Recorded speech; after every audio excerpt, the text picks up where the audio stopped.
Harga diri orang Papua dilatih dalam tenda. Ini ibu kota negara, macam semacam tidak ada gedung-gedung mewah.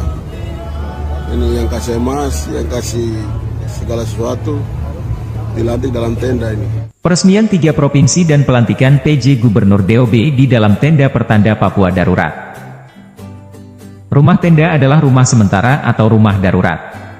Peresmian 3 provinsi dan pelantikan ketiga penjabat Gubernur DOB yaitu Papua Selatan, Apollo Sapanvo, Papua Tengah, Ripka Haluk, dan Papua Pegunungan, Nikolaus Kondomo, digelar di dalam rumah tenda biru abu-abu pada tanggal 11 November 2022 di Jakarta.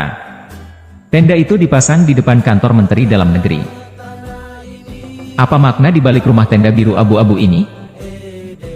Pertama, DOB pemekaran provinsi di tanah Papua adalah politik pendudukan, bukan kemauan baik dari Jakarta untuk membangun Papua. Kedua, DOB pemekaran provinsi di tanah Papua adalah langkah paling efektif untuk penguasaan tanah dan kekayaan alam lainnya.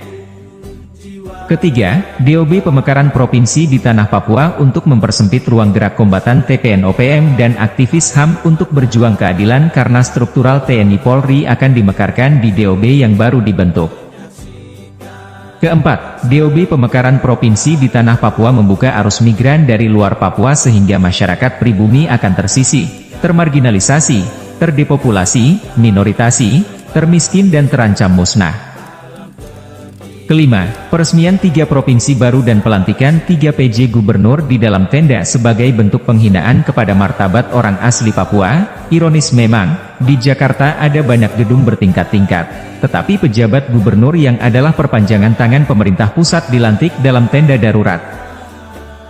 Keenam, rumah tenda adalah rumah sementara atau rumah darurat sehingga ini pertanda bahwa tanah Papua sedang dalam keadaan darurat, sehingga terkesan ketiga PJ Gubernur itu menangani masalah Papua yang sedang darurat itu. Ketujuh, rumah tenda adalah rumah darurat, maka Jakarta sengaja menciptakan tanah Papua jadi darurat karena penempatan PJ Gubernur yang tidak dikehendaki oleh masyarakat setempat. Harap hal ini tidak boleh terjadi karena hal inilah yang dikehendaki Jakarta untuk pecah belah dan jajah Papua, politik divide et impera. Kedelapan, peresmian 3 provinsi baru dan pelantikan 3 PJ Gubernur DOB pemekaran ini dilakukan tanpa ada keputusan Presiden, Kepres, sehingga rumah tenda darurat itu pertanda bahwa dahulukan kepentingan politik, sementara hukum administrasi menyusul, artinya tergesa-gesa hanya